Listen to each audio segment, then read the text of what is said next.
the bartending position. Once again, with no training, no spirits education, no food history or food training, knew nothing.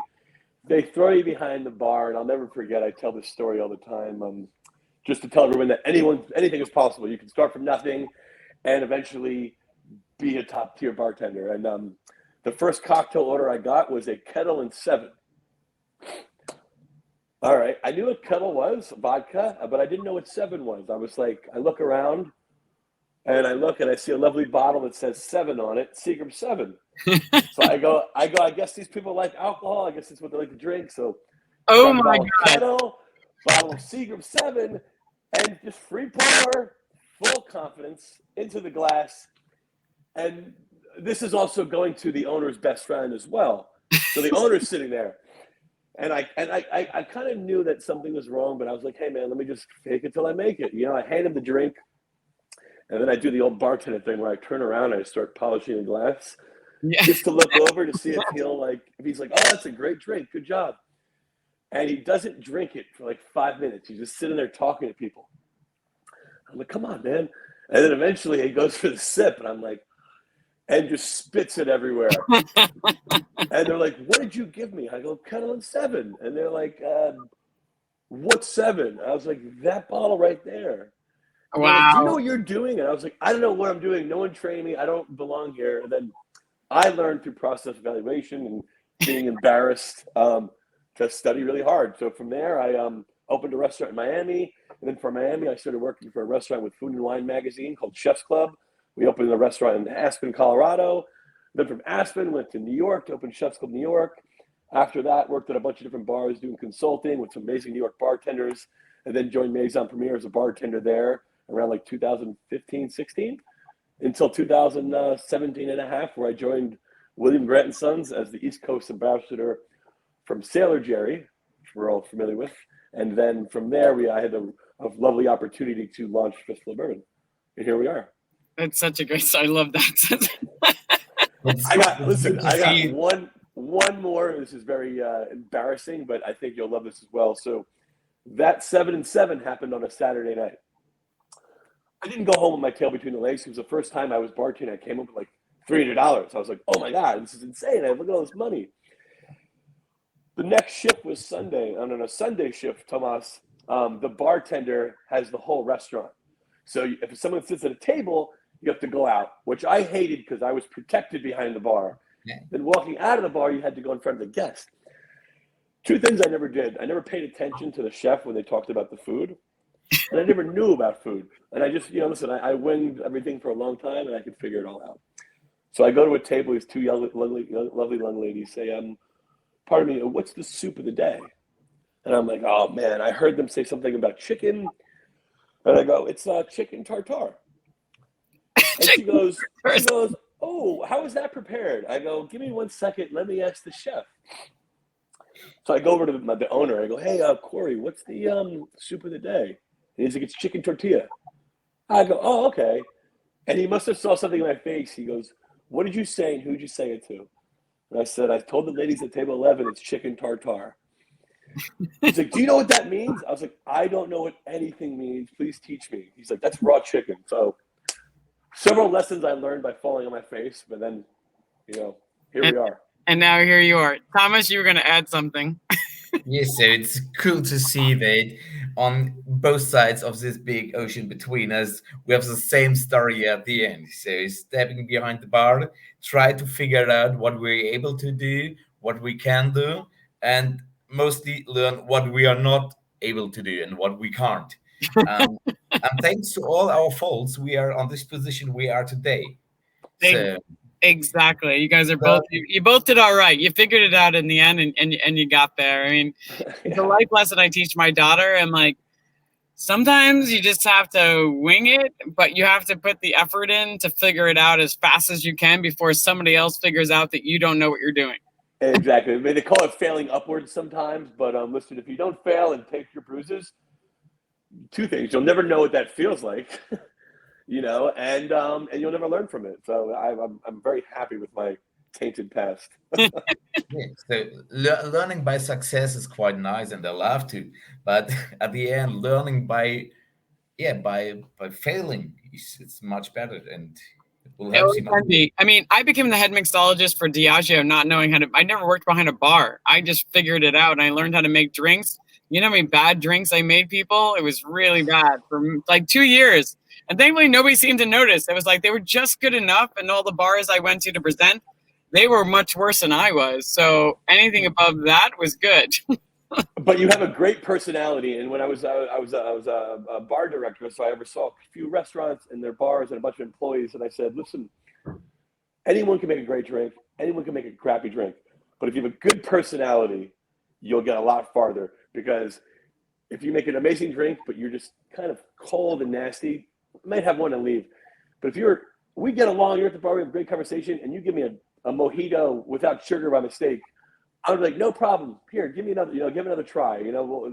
Personality wins everything and trumps everything, I I'm believe. sure, Thomas, I know in Germany, I'm sure it's, I mean, I'm assuming everywhere in the world that's universal. It's about having that personality and getting people to like you.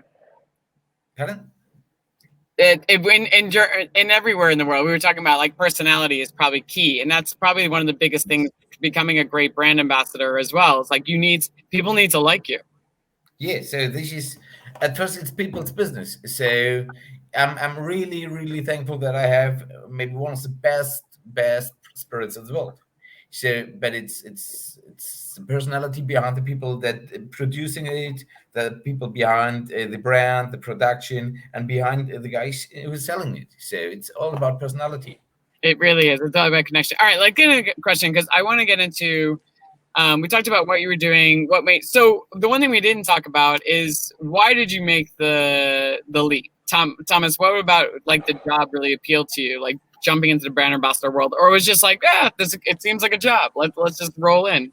I can do that. So I'm pretty sure that you're not able to do this job, totally unimportant for which brand and which market, if you're not fell in love with the brand and with the way of living. So being a brand ambassador or client director or so on, so it means a totally different way of life from my personal point of view. So you spend a lot of hours and days on the highway or at the airport or at the train station or in between. So you slept a lot of nights alone. Yeah. So you're more in contact with some people from the hotel scene than with your girlfriend or with your mother and or Yeah. with your pets at home. So you have to love it. So it's not a job just to do.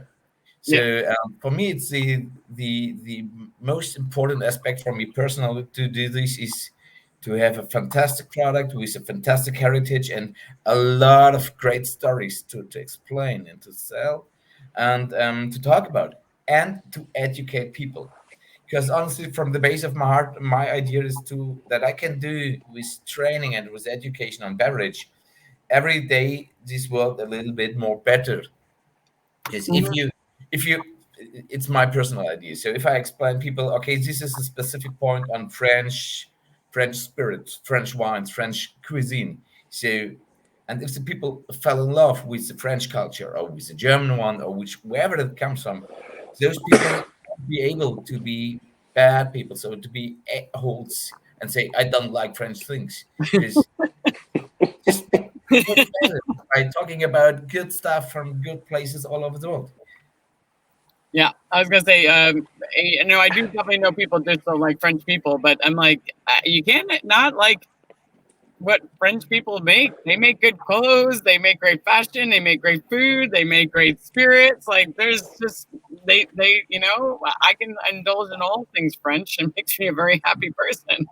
I have See, a funny little French story, Tomas, which you probably like. When I opened the first bar program in Miami, the head chef, Didier Elena, 26 Michelin stars, worked with Ducasse. All his staff was French, and I'm a Jersey guy. I didn't speak any French, but I knew Anthony in French was "attends." So the first couple of weeks, I'd be behind the bar, and all I would hear is these servers running around going "attends, attends, attends," and I'm like, "What? What do you want?" Realizing they're actually saying. One day the chef goes, "Attends means wait." And I was like, "These guys are making me crazy." eh, I so actually go ahead, Thomas. But it's cool to start into a new world and to discover a lot of things from a different country, from a different culture, just by eating their things, drinking their wines and spirits. And this is a kind of training how to culture transfer. And yeah, this is one of the most important things I want to do. This I want to work in this industry to make this world better by make people possible to drink better, to eat better, to understand the culture behind the products.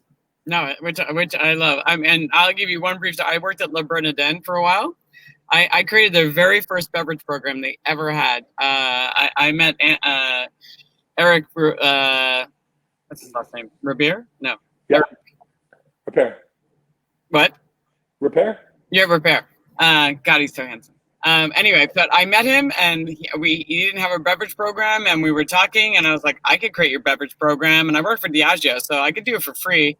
And he was like, okay. So they didn't really have a bar, and they didn't. But we created a beverage. We created some cocktails. He wanted to test them out. So the wait staff were hand selling them at the table. We had like 4 drinks, and they were like telling them these are our drinks, and they never had cocktails before. But if you've ever been to Le Bernardin, nobody there's most of the waiters are from some other country, and they're from all over the place, and they have very heavy accents. And so I was working in the back with the wine guy with the somm, and making the drinks because I'm not at the front bar, and the wait staff would come in and they're also ordering wine from me. I can't understand anything that they're saying to me. I mean, because their accents are I'm from Staten Island, so you're a Jersey guy. I'm from Staten Island, so it's completely going over my head. And also, I got bananaed. So banana, when you're in Le Bernardin, if you make too much noise, they go banana. So every time I shook a drink and I hit my chin against the bar, they would start banana. I would banana it all night. So, but I did appreciate the fact that I made their very first cocktail program, and it ran. I got to work there for almost like 2 or 3 weeks. Like we had it like testing out, and they used it for, I don't know, until they finally built a bar. But it was a lot of fun. But anyway, we digress. Sorry. I realize not going live, it makes me go on tantrums. All right. So the one thing I want to talk about, because it's something everybody has, is that when you become a brand ambassador, you transition from whatever job you had before, and now you're in this role that's so unique, right? And every company is different. Every role is different, and it has a lot of challenges, right? So, people talk to me about like they weren't used to being on a schedule, to organization, to Tomas. I know you talked about the learning about luxury. So I'd love to hear like what was one of your challenges that you had to overcome. And the reason why I asked this question is because,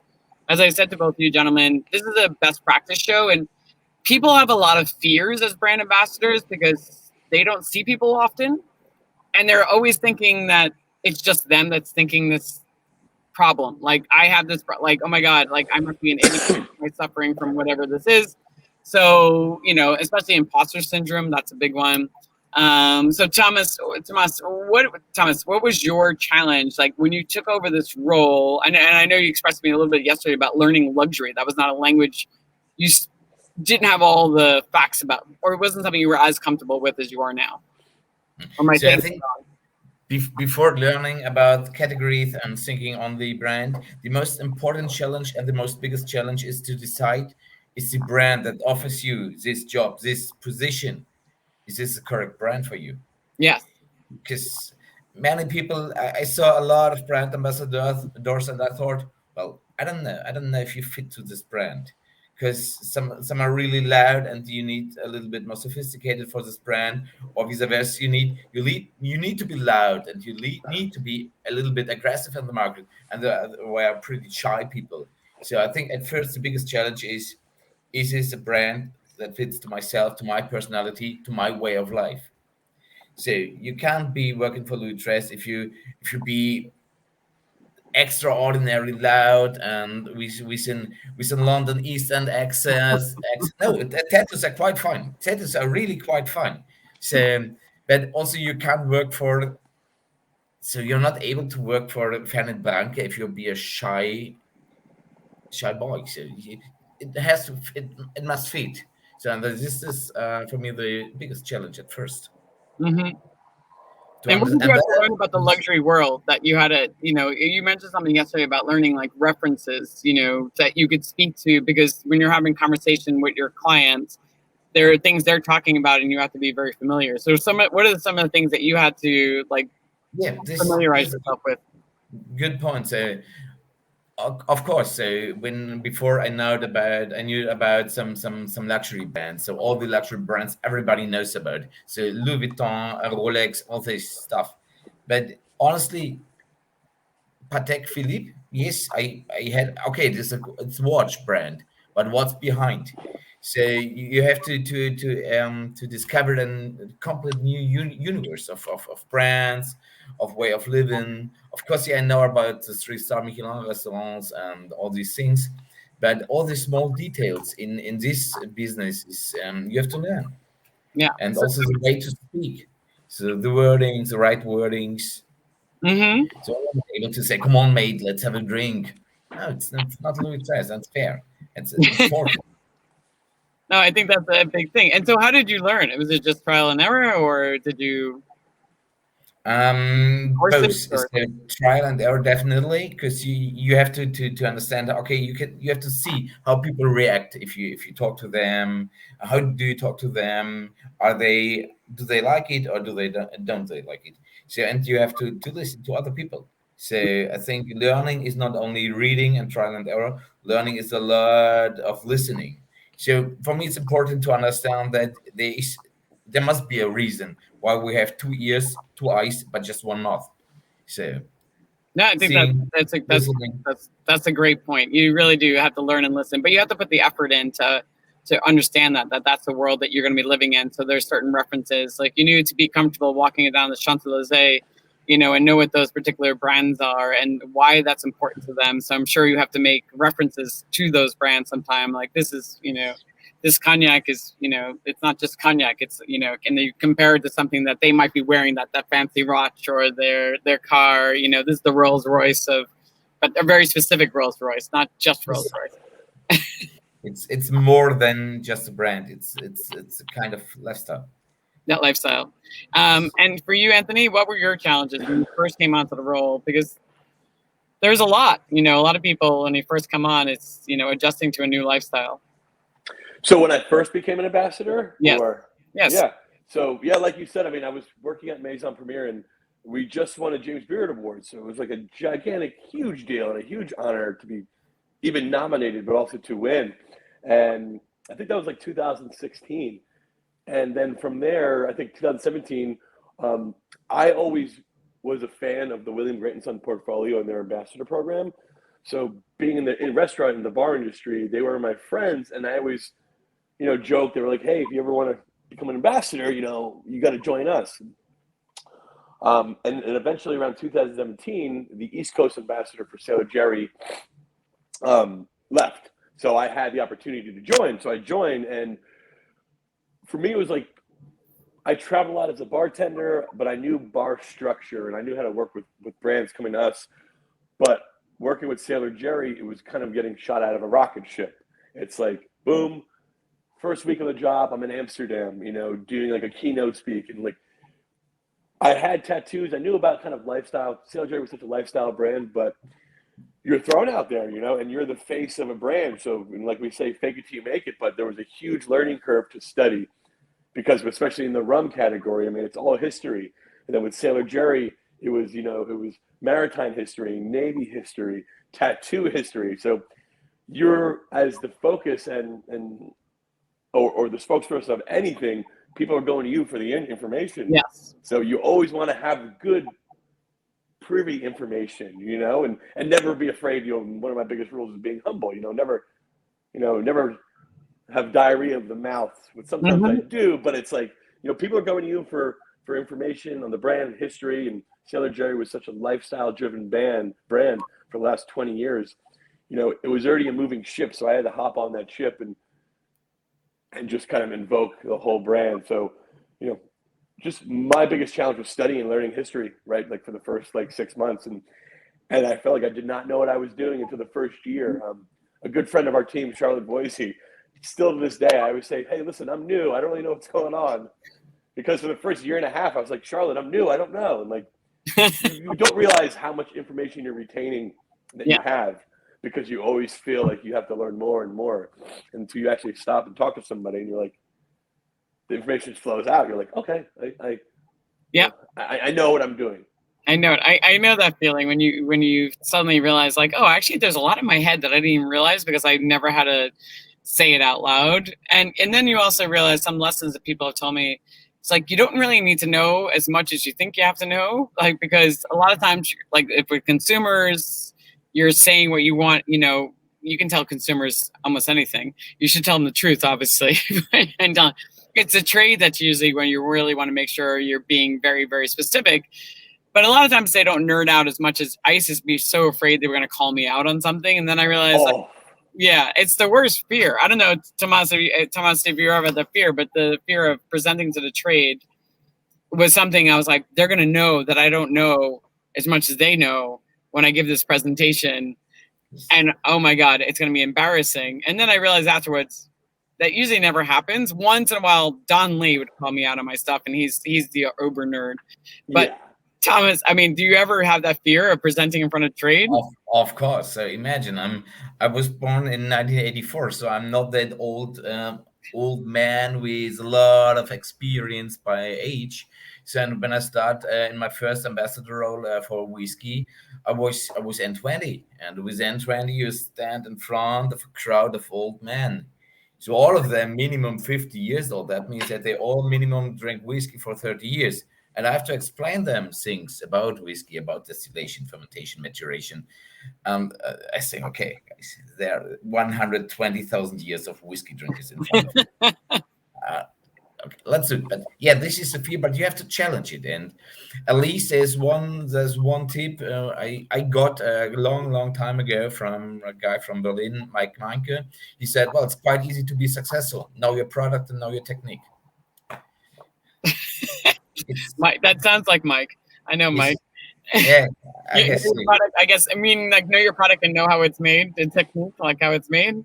Is that what he's talking about? Technique. That's it. And because nobody will know your brand as well as you do. Exactly.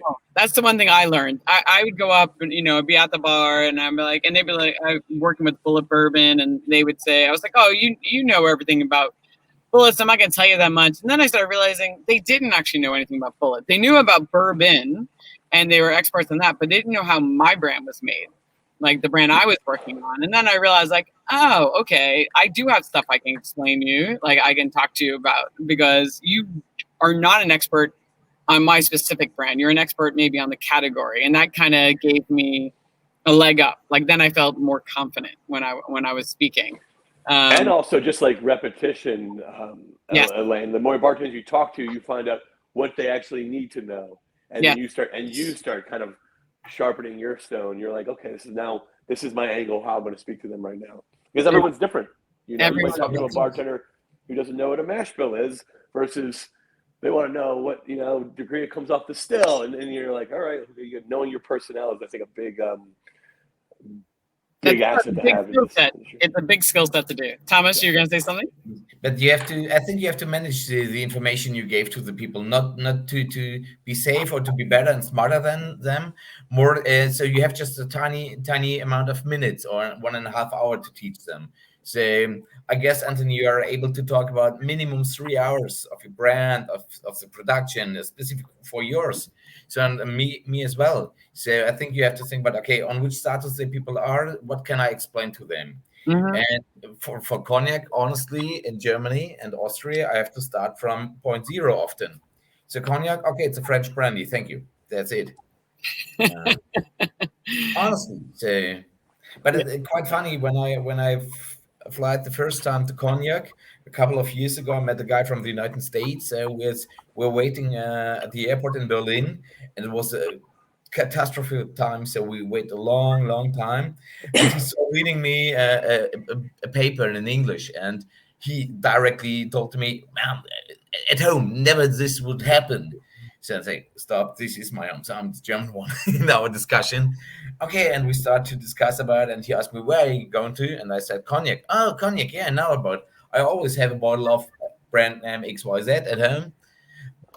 but that's it. So they have no idea about cognac as well. They know some brands, and not only in the United States, also mostly in Europe, because or in Germany and Austria, they know the brands, they love the brands, but you have to start from point zero to explain what's the specific thing. So it's made in one region, and what is the specific thing behind this region?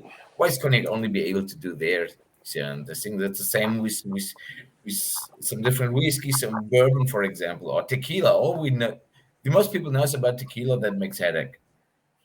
Yeah, I mean, in America, yeah, but most people do. I mean, it also must be nice though that nobody's coming in there with preconceived notions of what it is, so you can kind of start them from scratch. Like, let me give you an education. Are people pretty open to it? After a couple of minutes, yes. The first idea is, okay, this is a young guy who wants to explain me something about the spirit my grandfather loved.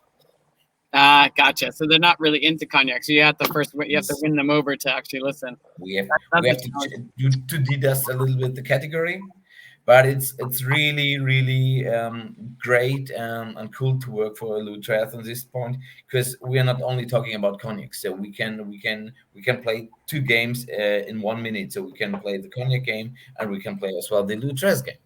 So you say the Louis Trey game? Is there a game that goes with cognac? What's the Louis Trey game? Next, we can start to explain Louis XIII is a cognac, or we can start to explain Louis XIII as Louis XIII. So the brand and the spirit everybody knows, especially when you saw the movie Cocktail with Tom Cruise. So, oh yeah, I remember. Only the older ones knows the movie, not the younger ones, unfortunately. Yeah, I remember that part when he brings out the bottle right before he kills himself, and that's it. $900 or $800. Yeah, that the long time ago.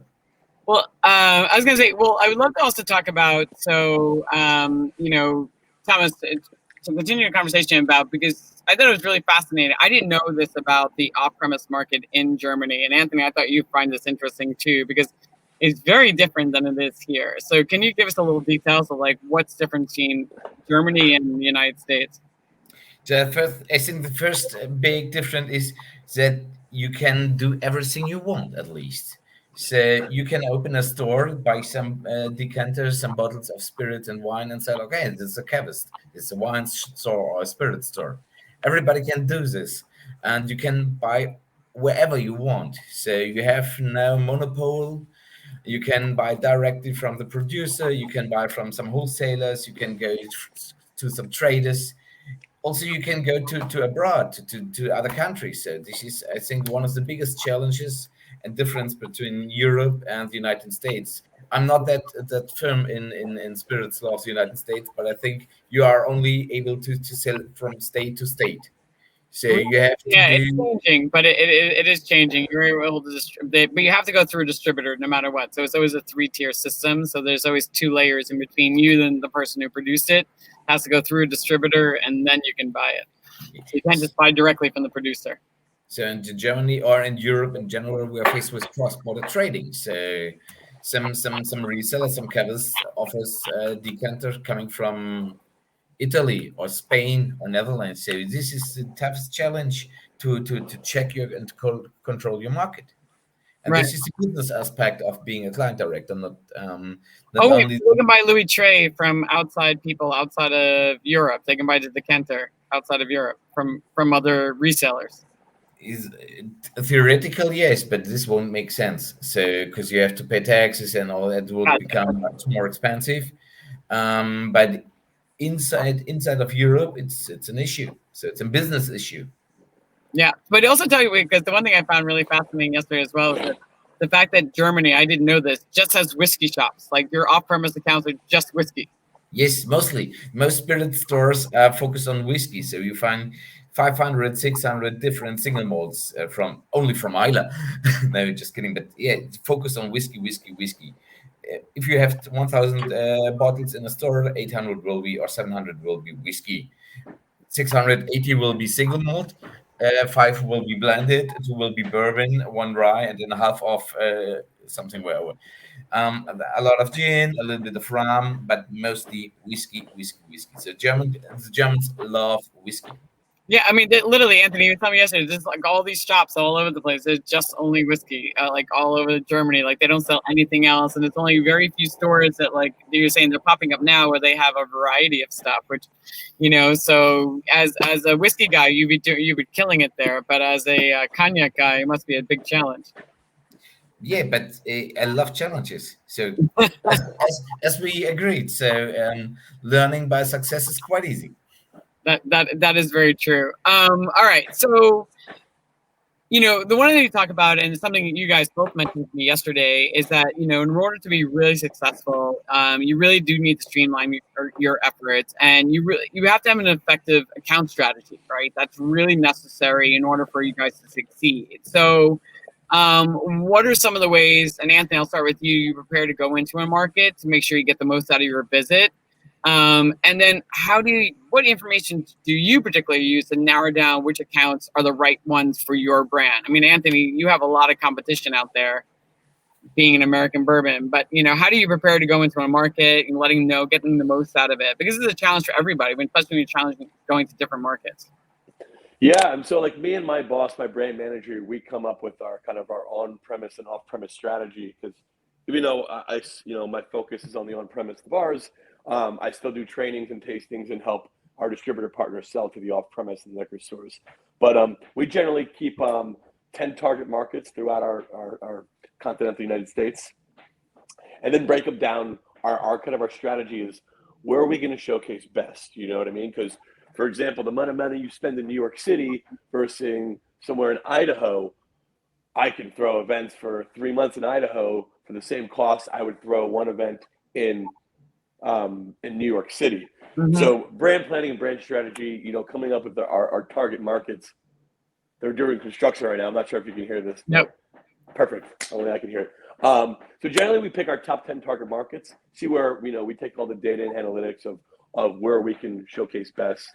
And then when I personally go into a market, depending on our distribution and internal partnerships, we have some people called the OPSs, which are on-premise sales specialists.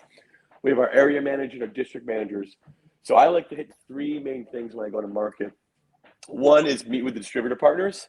So if that, I can take all the distributors to lunch, talk to them, do a staff training, just find out what's going on, just because they're our biggest adversaries. Mm-hmm. I can't be everywhere. Our sales rep can't be everywhere. Our distributor partners who sell maybe 500 SKUs of American whiskey, we go back to making sure someone likes you again. Make sure you're keeping that relationship alive. So key number 1, most important, is get in front of distributors, whether you need training, tell them what new activations you have going on, whatever you have down the pipeline, keeping them in the know and abreast because they're getting hit from a lot of different, portfolios of what's going on. And then working with our sales specialists to talk to them, update them what's going on, and then going to all the bars who obviously showcase our product, spending a little money, saying thank you, doing staff training for them as well, and just building those relationships alive. And then in the off-premise, I always like to go with our off-premise specialists and then go with hit different liquor stores to help sell them in, because those whole folks who sell in the off-premise are so based on kind of relationships. Yeah. They can walk into on a liquor store and just be like, hey man, I need this bottle in there. But to utilizing our ambassador program to help them sell is kind of a big asset. So we go in there, kind of add a little bit more muscle to talk about, direct knowledge to them and, help them push cases. So on-premise, off-premise, and distributor partners, that's like our... No, I love that. I think that's a great 3 formula. But you also, you mentioned something to me as well from yesterday about getting some data to making sure if you're going in, you're going to the right account. So what kind of data do you get? So data is actually huge because I cover, the whole country, and I think we have 3 million bars, right? So if I'm in South Florida, by the way, where am I going and why am I going? So working with the on-premise specialists, they'll tell me, here's my top 10 accounts. Cool. So I use a system, it's called VIP. It's an online platform which openly shares current data on every bottle of Fistful or 9-liter case of Fistful. So I can, before I go to, say, Pensacola Beach, Florida, I'll know top 10 liquor stores, top 10 bars. But then I can break that data down and say, Joe's Pub bought 49-liter cases, but they stopped buying them. That's a red flag for me. So I need to make sure that, because sometimes maybe the sales reps doesn't want to show you that place because something happened. But like going there with knowledge to our sales reps, because you don't want to be the ambassador personally to just show up and be like, take me around. Cool, let's go spend some money. It's like, hey, here's my list. These people fell off. Why do they not sell it anymore? We should go talk to them. Sometimes because the reps are so busy, they might not even know that. It hasn't been flagged. So getting all that data and saying, here's my list to where I want to go. They're even showing, okay, this ambassador cares about us, cares about his job, and is not just making me do work for him. He's working with us. So it's a big point. I love that. I love the fact that you're coming kind of already geared with all the information you know and bringing something to their attention. And to your point, they might not know it. Or yes, I've definitely have had the sales reps hide things for me and only take me to their top accounts. But meanwhile, there are other ones that might have some problems, and that's what I'm there for. I should be able to fix it. So that's a great point. I love that system. Like when you get into town, it's like make the most of it. So it's usually standard for me, like a 3-day market visit, 1 day on premise, 1 day off premise, and then 1 day distributor meetings. But it's like pack me in, with 15 accounts a night, plus distributor lunches and dinners. And if we can do a little activation, it's like, we want to make sure our useful is, because we, as an ambassador, maybe I'll hit that market maybe 3 times in a year. So it's like, let's make the most of it. Yeah, no, I love it. So, and Thomas, you have something, a product that's such a niche product, it's such a niche, you have a very specific clientele. So I know you had to do really intense research to make sure you're going to the right places. So tell me some of the things that you do. At the end, it's the same that Anthony do. So at first I have an idea. So at first I checked the places, the cities where I have to go. We did some research where the money is located in Germany and where the tourists are going to. And then we decided, okay, we did define some focus cities. So the first and important thing I had to learn, and I learned, was something my boss, my manager, always repeat to me and say, Thomas, trust me, you can't be everywhere. You have to understand that you are not able to be everywhere. So make a clear plan, a clear strategy. And we focus for the first fiscal, we focus 4 cities in Germany. So for example, we say, okay, this city, this city, this city, and this city. And if there's a demand, or if there's a client who asks me for a training, I will go to the other spots as well. But we have to focus to be good and to be client centric. And then I go for the first time to a city and I have an idea. So I do research at home. And thanks to COVID, I had a long time to do research.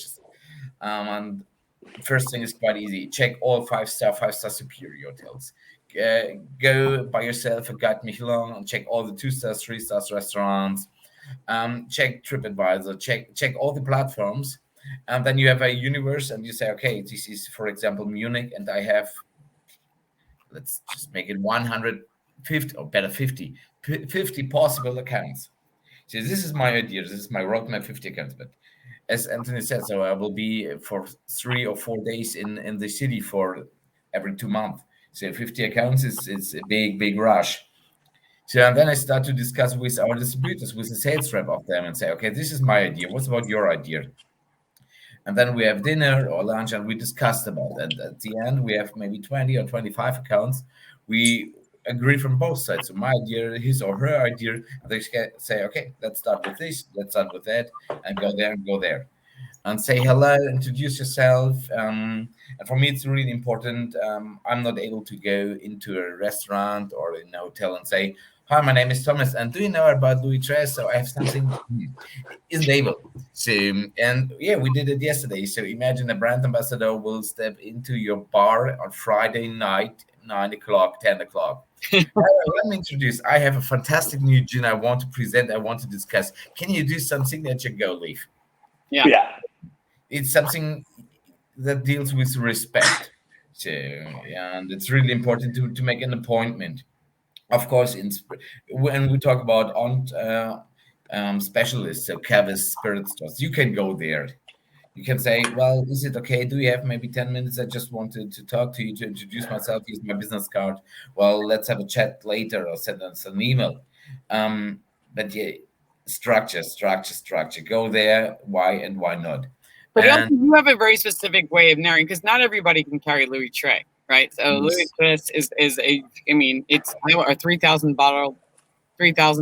bottle or euros of cognac. So, how do you decide if an account is the right fit for Louis Trey's? You So mean you it's can't call? You can't cold call with Louis Trey? Just walk into a pub and be like, "Hey, do you guys want to buy this bottle?" Yeah, exactly. so quite easy. So Go quite funny. around. Yeah. Yeah. So I will say face shots, but it's not. It's no. That's not Louis XIII. So we have to separate extremely strong, and we have to decide is it a Louis XIII store or place or not. So in hotellery and gastronomy, it's a little bit more tougher, but at the end more easier. I can check the standard regular things. So stars, all these things, 5 star, 4 stars. Okay, does it work? Yes or no. Then I check the room prices. So what's an average price for a room stay?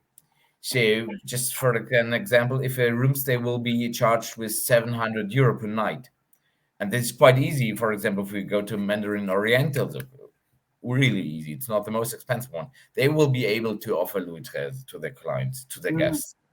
If there's a 5 star hotel that offers a room for 80 euro or 100 euros, so no chance, it won't be in Louis XIII's account. That's the first aspect. So then I go for the second view to the wine menu, to the price list of the restaurant. So, what is the price for the three-course dishes, three-course menu, or what is the average wine price? So, do we talk about an average wine price on the menu about 20 euro, or do we talk about 50 euro, 70 euro, 80 euro? Can we see some other big brands like Mouton or like Domene Conti or Crystal or Dom Perignon? So if this is an outlet that offers this style of brands, this kind of brands, they will be able to sell Luchas, to offer it because they have the clients. They have the clients that looking for sophisticated products, special products, unique spirits and wines. This is one aspect. And for off trade, it's a little bit different. So best example today. So I love you. By the way, you have to come to Vienna. Do it. It's fantastic. It's my third time, and I felt in love with my first visit. And here in Vienna is something. It's called Naschmarkt. It's like a food court and public food court. We have a lot of small, tiny not as local foodstuffs, some wine shops, some cheese shops, and there's a cheese shop. So Right. we sell cheese. So they say, okay, cheese on the market sounds not that typical Louis XIII way. But then you go there and you see, okay, they showcase empty Mouton Rothschild, Decanter, Opus Ones, and all so on. And there are people there going there, buying their cheese. And there's the most important people from Vienna. So the politicians, the artists, movie Wow. stars. If they are in Vienna, they go to this guy and say, "How are you? Let's have a white wine or red wine from all over the world." And so this is a place for Louis XIII, maybe. So we have to check, we have to see, but it's so I think you need a lot of experience to separate the potential outlets from the outlets that won't work. No, that makes so much Yeah. sense because I think you have to be. I mean, obviously, it's such a niche product, but knowing what to look for, I think, is very key for account strategy. Like for Anthony, you not to waste your time, or Thomas, you not to waste your time in the wrong accounts. And I think a lot of brand ambassadors spend a lot of time roaming around or trying to sell into the wrong places when they don't know it's the right fit, and because they don't know what to look for and how to narrow it down, or what should they look like for on the menu. And it's like, is this the right fit for my brand? Why is it the right fit for my brand? And I think it's important for brands to give them that structure as well, but you need to do that research for yourself, and knowing having those parameters will help narrow it down, because you said you have limited time and budget as well. Like, where should I be spending my time and money? Yes. Anthony, I mean, you're a bourbon, so how do you narrow it down? Or is it, Well, there's a big misconception of like, I do American whiskey, but it's like, I don't want to be in a whiskey bar. oh, interesting. I don't want Fistful of Bourbon. I want it everywhere, obviously, but I don't want Fistful of Bourbon to be on a back bar with 500 American whiskeys. because the percent chance of any bottle getting pulled, unless it's a bartender's pick, you're not going to move volume. So kind of, the idea and the brand lens for Fistful of Bourbon is beer in a shot, high volume. This is your house old fashioned whiskey. This is your beer in a shot whiskey. So that bottle's constantly getting pulled. It looks great in the back bar, but our whole idea is menu placement and move cases. So I not laugh sometimes, but and it's kind of our point to speak with the local salespeople to make sure they know where we want to spend our time and our money, because like sometimes they'll be like, hey, I got you in this great whiskey bar. That's awesome. It's gonna be in the back bar, but we all know, like, if unless it's on a special there, like there's such a rare percentage that any bottle is going to be pulled on the regular. So I try to focus on high volume accounts. That's kind of the idea. No, I think that's very smart. And getting menu plate. So is a beer and a shot is your Boilermakers are your strategy on menus? No, my personal favorite, or for our brand strategy? Yeah. What's your personal? My personal favorite, like Tomas said, over the pandemic, we're sitting behind the computer, talking to people, doing all of our brand presentations and cocktail ideas. I love the highball, just simple, two ingredient cocktail. And I learned through my my work history in great cocktail bars is simple ingredients based on proper technique. Mm-hmm. So the proper way to build a highball, that Japanese, more ritualistic style, will kind of reinvoke and change the whole flavor profile, but where, albeit a very simple cocktail from the dirty 70s, scotch and soda. But I just like simple stuff, but proper technique. I love that. All right, so I think you're right. It's proper technique will change anything. I've had gin and tonics, and I've had gin and tonics. Like I've had really amazing gin and tonics, and maybe the same ingredients, but just that proper technique of how they put it together, it can make all the difference. Talk about whiskey in a whole. It's all made from the same stuff. Different technique makes better whiskey. It's so true. All right, let's talk about something fun, but I was gonna say also. We talked about a little bit this yesterday. Travel pet peeves. I'm gonna go back to other more serious, but I just want to know, like, just light me up. Like, so I already know one of yours, Anthony, but I'll let you expand on it. Thomas, you have a when you are traveling around, and we all have it, like things that just happen, and you're just like, oh my, like just any pet peeve, from airports to planes to anything that's like just like, oh God, I hate this so much. Like this is. I love my job, but this did make it so miserable. So in the first time it were traffic jams. So yeah. German. So we all know about the myth of German highways. Yeah. So, I guess you heard about it. So I go approx 80,000 kilometers per year by car. Wow. So from North Coast to the Alps, from River Rhine to the east. So in the first years, I was really in trouble. No, there's a traffic jam. I'm too late. Stressed myself a lot. And then there was a point that I just started to decide, okay, now my job is really important. And the most important point on my job are my clients, are our clients. And being on point 5 minutes before is showing and presenting respect. But at the end of the night, so what should I say? There's a traffic jam. I can't change it. Right. So I can't change the bad mood of the stewardess. I can't change a canceled flight. I can't change a canceled train. So what I can do is try to organize myself and a good communication why I'm too late. So let the people early enough let them know that I will be late. This is fine. But sounds boring, but I did it a long time, so there is no pit leave. So easy. It's traveling. So now do you just get there the day before, so you don't have to worry about it? If you're late, because you won't be late because you're already there. Yeah. I think the best way to talk about this quote, Blues Brothers. So it's 800 miles to Chicago. The car is full. So we have 2 packs of cigarettes, but no lighter. So it's worst case situation. But no. So things happen, and we have to do the best out of it. So, I hope you at least have a nice car that you enjoy driving. Yes, of course. So thanks to my fantastic company. So we are not allowed to drive non-electrical cars. So we have to drive electrical cars. Oh wow. Minimum plug-in hybrid. So this is a kind of philosophy of Remy Control. Sustainability is a big issue for us, big topic. And yes, I have a BMW. So, and in the first years, I love to drive 200, 220, 250 kilometers per hour.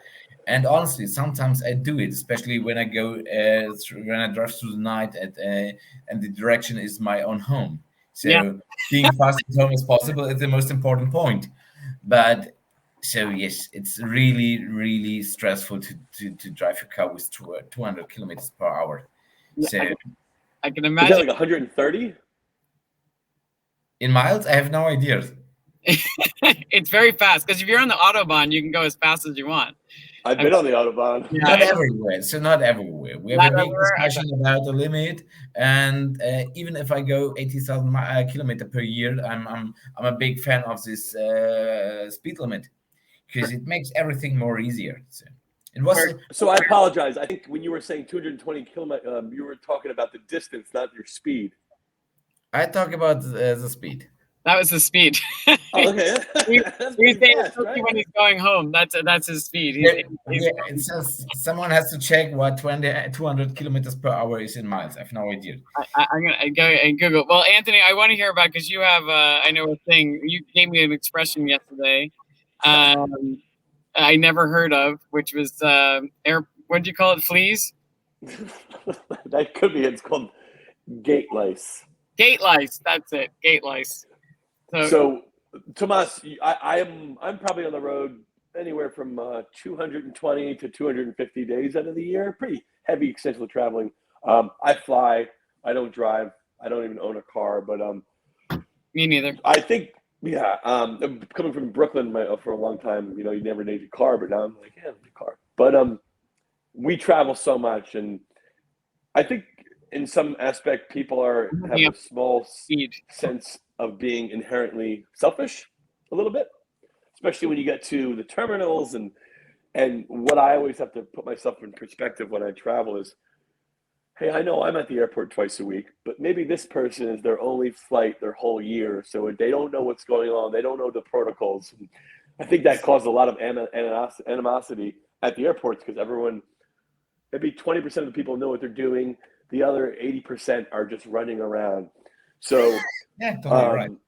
One of my biggest pet peeves is when you get to the airport, and I think this is globally, you have the individual gates, and then they call you by your status. Maybe people with disabilities, and then military, and then first class, second, blah, blah, blah. Maybe a plane fits 300 people. It'll be 15 minutes before we start boarding, and then everyone will just crowd around the gate, blocking the sidewalk, blocking the pathway. You can't get by anywhere in the airport. We call that gate lice. So it's like a bunch of bugs, lice in your hair. Like if you walk by a gate and everyone's just standing around blocking it rather than just sitting and being patient, I'm like, it gets me aggravated. I'm like, why don't you just, no, the plane's not leaving without you. Wait till they call you and then get up. And just the same as that, when you land, as soon as that ding, people will get up and they'll just be standing like this with their luggage. And like, you're sitting there. I'm like, guys, if we be human beings, like first row, you get out, grab your stuff. And then it doesn't make me mad. It just boggles my mind because I've done it before. It's so uncomfortable if you're holding your luggage and you're just kind of sitting there like it's not nice, but I love it. And by the way, it's about 140 miles per hour. You're that's close. That's good. Wait, you were driving before Thomas. That's what we don't do it. Don't do it. It makes totally no sense. Make it easy. But Anthony, you're totally right. So all the people, minimum 80% have no idea what they're doing on an airport. So no. but you can train it to be cool and to relax and to think, okay, let's do the business and be cool. You can do it every day in the supermarket. Do you remember today this small child that was crying at the cash? No. I guess there was a small child that was crying, I want this, I want this, I want this. And there was an old man saying, well, in former days everything was better. All the people in a bad mood that are going to struggle to. And my idea is always to say, okay, I have no idea what their background is. So what their issues. Maybe they had a really bad day. So just let them be. So I'm the Yep. last that will leave the plane. So I always book a window place because I love to watch out. I fly a lot in my life. And All windows. every single time when this airplane, even if it's a small one or a large one, start, I think, wow, tons of metals, and it starts so easy. It's for me, it's totally fascinating. I don't know, it's just physics, so and I can't explain it, but it's fascinating me. So And I get that. I love flying. I don't like the thing that Anthony. I get what he's talking, and I understand the frustration. And I've had to learn to just, find my relaxation place. And I have learned. I denied myself the privilege of being a Delta Lounge because I wasn't traveling a lot, and I didn't have access. And this year I was like, nope, I'm just gaining access. Like I'm getting the credit card so I can have it, and it's changed my entire way of traveling because I saw you in the Delta Lounge, remember? yeah, it's right. We met up in the like accidentally. I was like, whoa, Anthony, because it just now relaxes me. I get to the airport early because I'll just sit in the Delta Lounge. I'll have my breakfast or my lunch and I just kind of chill out and I'm so happy. And it's just, I'm like, I can handle anything. I could just stay in this lounge and then I will leave at the very last minute so I don't have to deal with anybody else. And they're just nice to you. And it just changes. For me, it's changed everything. It just made even the most stressful situations where I've had to miss planes because the connecting flights and whatever, I'm like, it's fine. I'm here. They're so nice to me. I can handle anything. That would be another pro tip, as if someone wants to become an ambassador to everybody out there is if you have, like I have the luxury of, I can live anywhere in the country. Obviously, you got to be near a domestic or international airport, but I lived in Brooklyn and it was, anywhere from 45 to an hour and a half to get to LaGuardia. I live in Charlotte, North Carolina. Any time of the day, it's 15 minutes to get to the airport. With pre-check, I'm in 3 minutes and I'm in the Delta Lounge and it's really figuring out how to reduce those small stressors. Yes.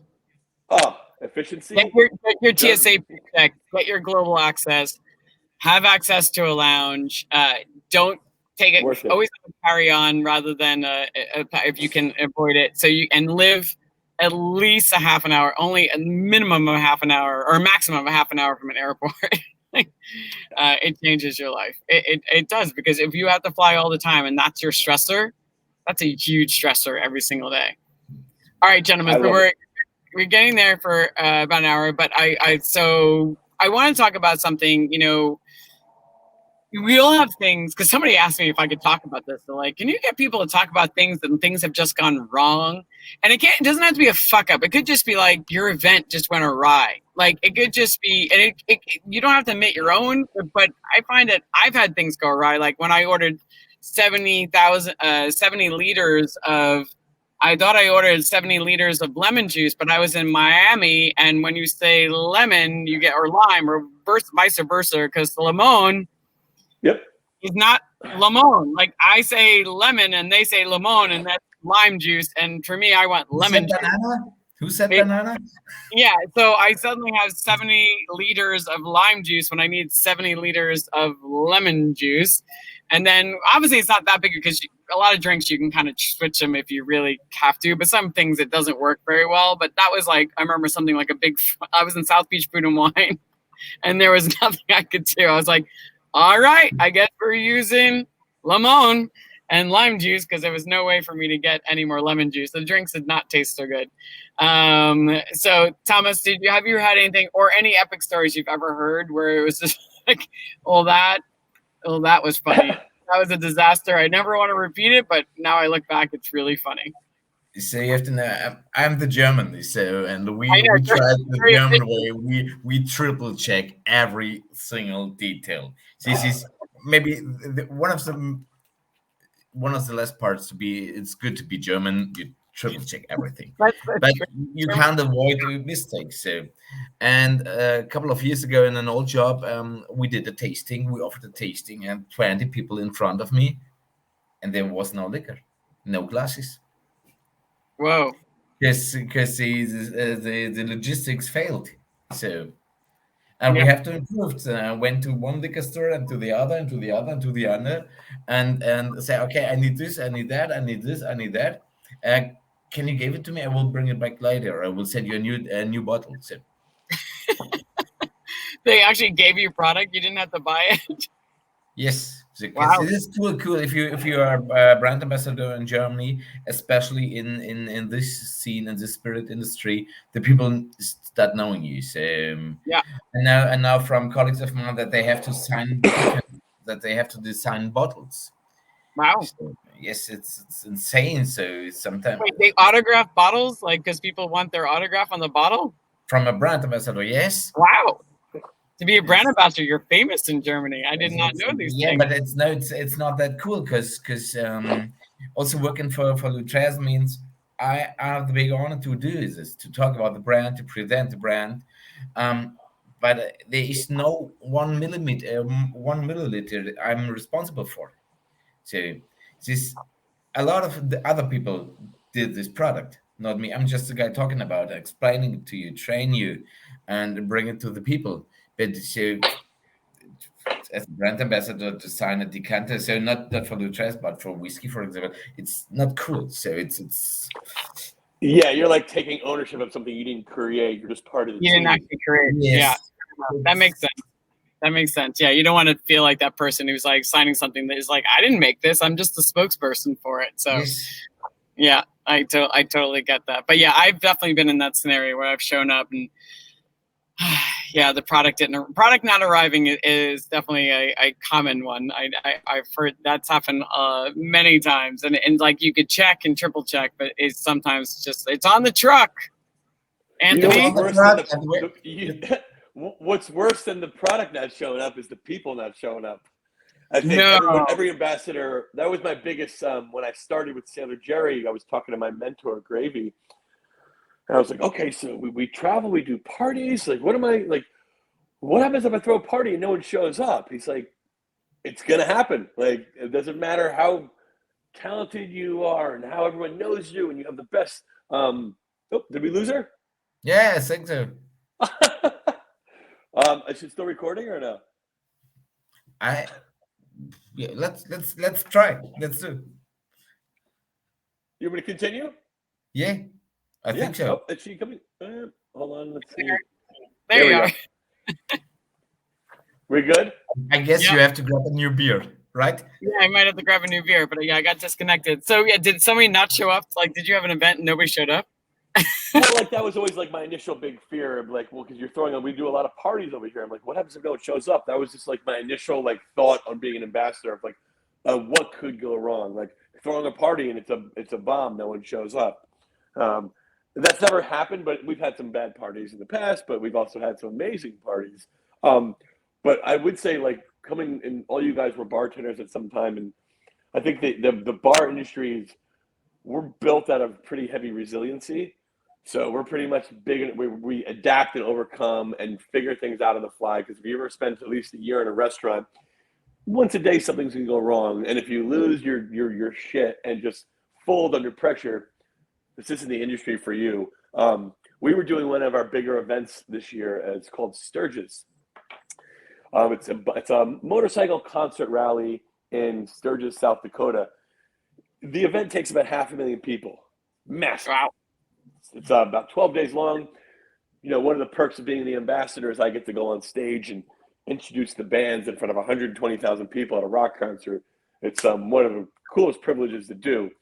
But so we were doing a photo shoot and a video shoot for all of the social media platforms for the event folks for their social media for all of next year.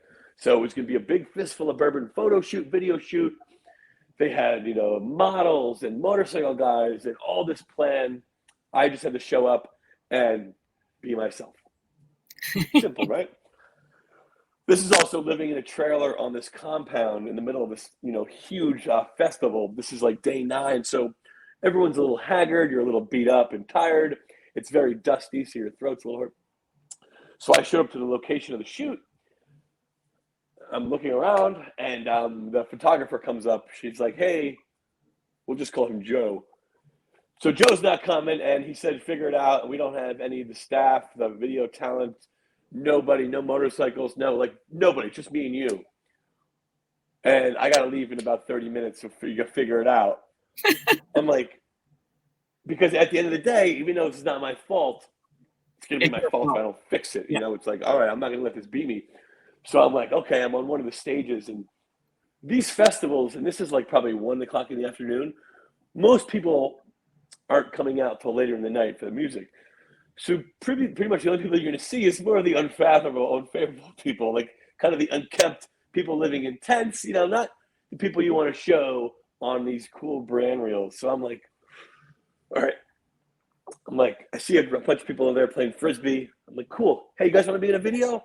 Cool, I grab them. I get like maybe 60 people in about 20 minutes. Wow. And I'm like, all right. And then I have to orchestrate this whole video and photo shoot. Like, this is what you're doing. You're over there. You're having a drink. You're having fun. And it was just it was one of those things that if we didn't figure out, we could have gave up easily. Yeah. But it was like, you do have to think. You definitely have to. You can figure it out. That sounded almost as stressful as my morning of figuring out my kids' passport today. But no, I mean that's a big part about being a brand ambassador. I always say, in a brand ambassador role, you are an event planner. Nobody tells you that. Suddenly you become an event planner. You suddenly have to manage all these logistics and things that you didn't do. And granted, if you come from the bar industry, you're used to setting up your mise en place, but it's very different because you're managing outside agencies as well, and how you're putting them together, and you're relying on other people instead of just doing it yourself. And that's a massive role that not everybody's good at. But as a German, they see us and they're like, I want your job, because they see you at a party and all the glory, but they don't see you actually are planning 4 more events that night for the next couple of weeks, and the administrative and the back work, and it's all part of the job. But hey man, this is, you can get lost in this job if you're not paying attention and get the party. You keep partying, it's not about the party. It's not about the party. Thomas, what are you going to say? All the people see all the Instagram posts and the Facebook posts and the good part of the life being a brand ambassador, but nobody sees the office hours, the hours where you hang around really, really tired at the airport, or being away from home. So it's that's what I mean. If so you have a family. Yeah, lugging boxes. I stood in South Beach Food and Wine, and I was in Miami. And as you know, Anthony, South Beach, Thomas, all the people who work at hotels are union, so they only work on the most ideal circumstances. Yeah. They don't work very fast because they don't have to. They don't do stairs. No stairs. They won't climb down stairs. They don't do anything. They don't have to. So I have to prepare for a 700-person party. We are the after party to the Moet barbecue event that happens down there. It's a big Ciroc event that my one client kept insisting we have ice sculpture. So I'm like, it's 95 degrees out here. This is the stupidest thing ever. I'm also 7 months pregnant. So I'm 7 months pregnant. It's my last event before I can't travel anymore. I had brought my husband, my then husband, not Philip, my other husband, my ex-husband, with me just to help out. But we have to start preparing for the event. It's drizzling outside, so none of the staff will go outside. Nobody will go outside and start setting up. Now we have 5 bars to set up. We have a grape moshing pit because it's Ciroc, so we have people used to stomp on grapes. So finally, I start carrying cases out of products outside. And I finally stand, and they're all staring at me, and they're like, no, miss, no. And I finally hold it there, and I go, I'm going to give birth right here, right now, if you don't start moving out the door. And I'm standing in the case there, and they're like, oh my God. So I was the only way I had to blackmail them, but nobody sees that part of you. They just see it later on. But yeah, that was one of my crazier ones. Anyway, all right. So last question. All right. So we all learned important lessons in life, right? On the job that we wish somebody had beforehand, right? So if you had any words of wisdom that you wanted to give to new brand ambassadors or fellow brand ambassadors that maybe you wish somebody had told you, or just you just think everybody should know this nugget of wisdom that will just make their job easier and their life easier. Thomas, do you have anything you want to share? I think the most important point is to structure yourself. So structure yourself, accept that you can't be everywhere. Make a plan, make a schedule, and pay attention about the amount of alcohol you drink. Nah, I think this is a guy who was 40 when he was 20. You're like, I aged 20 years because I didn't know that. I think those are really great words of advice, and especially watching, one time Dominic Venegas, who's a brand ambassador, said, I realized I didn't have to drink all the drinks. You don't have to drink all the drinks. Yes. And having a structure is really important. Having an organization, having a plan for your week will just save yourself so much time and stress. I think those are really great points. Anthony?